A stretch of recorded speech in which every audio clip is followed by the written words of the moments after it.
नंतरची बातमी येते नाशिकमधून। नाशिकच्या सटाण्यातून पुरोगामी महाराष्ट्राला काळीमा फासणारी एक धक्कादायक घटना आता समोर येते। पौर्णिमेच्या मध्यरात्री जुन्या अमरधाम स्मशानभूमीत काही उच्चभ्रू लोकांनी मांत्रिकाला सोबत घेऊन अघोरी पूजा केली आहे। चितेच्या राखेवर लिंबू अंडी ठेवून हा जादूटोणा करण्यात आलाय।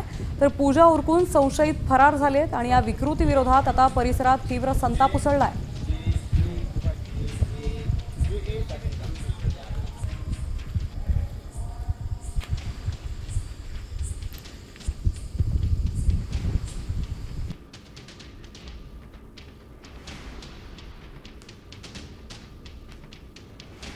दोन गाड्या अमरधामच्या गेटवरती येऊन थांबल्या आणि अतिशय हायफाय गाड्या होत्या। त्या लोकांनी एका मांत्रिकाला सोबत घेऊन काहीतरी अघोरी प्रकार केला की काय अशी शंका निर्माण झालेली आहे। ज्यावेळेस गाड्या उभ्या राहिल्या त्यावेळेस आम्हाला काही शंका आली नाही।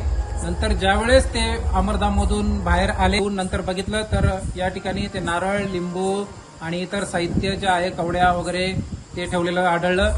हा प्रकार अत्यंत धक्कादायक आणि निश्चितच पुरोगामी महाराष्ट्राला लाजवणारा प्रकार आहे।